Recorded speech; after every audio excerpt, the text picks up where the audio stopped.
வசுதேவனுடைய கல்லறை கதவு திறந்து தேவகி கல்லறை கதவு திறந்து எல்லோரும் அங்கே மயக்கத்தில் இருக்க அங்கே வருகின்றார் வசுதேவர்.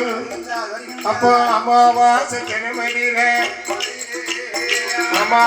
ஜனமடியில அந்த தேவகியால் திருவையத்தில் எம்பெருமாள் நாராயணே நீலமேக நிறத்தோடு வெற்றிகீல நாமத்தோடு சிரித்த நல்ல வாயழகா தேவகியால் திருவையத்தில் ரோகிணி நட்சத்திரத்தில் அந்த அர்த்த சாம நேரத்தில அமாவாசை கிழமையில அந்த தேவகியாளோட திருவையத்தில்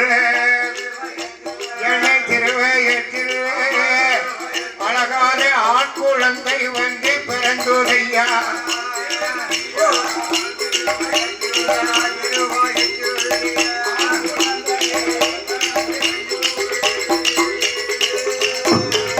அப்படி குழந்தை வந்து அங்க பிறந்த போது ஐயா கொப்பில் கொடிய அங்க அறுக்கலைய கொலவை சத்தமும் அங்க கேட்கலைய. பார்த்த சாம நேரத்தில் அமாவாசை தினத்தில் ரோகிணி நட்சத்திரத்தில் தேவகை திருவையத்தில் நீலவேக நிறத்தோடு நெற்றியில நாமத்தோடு ஆண் குழந்தை வந்து பிறந்ததல்லவா.